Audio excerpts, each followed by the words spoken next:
Մեծարգո ազգային ժողովի փոխխոսնակ արգելի գործընկերներ, պարոն Սիմոնյան,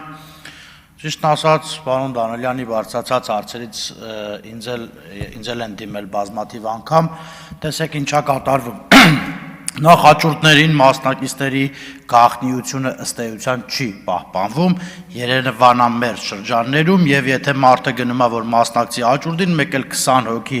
բարեկամ հարազատ մի անգամից զանգում են։ Ընկեր կլինի, դա մերն է, դրան մոտիկ չգնաց եւ այլն եւ այլն։ Այս առաջինը, երկրորդը տեսեք, այն համայնքներում, որը Երևանամերձ է, ըստ էության ուշադրության կենտրոնում է եւ իրենց իրազեկումը հաճույքների վերաբերյալ թե համացանցով, թե այլ միջոցներով բոլորը տեղեկացվում են, բայց օրինակ Գավառում ես փորձել եմ միշտ կամ նույն հաջողությամբ, չգիտեմ, Գեղարքունիքի մարզի այլ համայնքներում փորձել եմ հասկանալ, երբևիցե օրինակ աճուրդ լինում է թե չէ։ Եթե օրինակ չգնես ազդարար թերթ, իսկ երևի ազդարար թերթ մենակ ես եմ գնել այս վերջի շրջանում մի քանի անգամ, չես կարող իմանալ աճուրդ կա, գոյություն ունի թե չունի։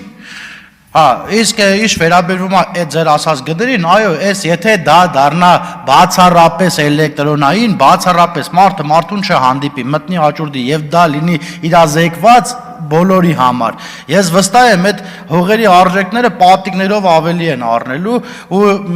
ամբողջորեն էլ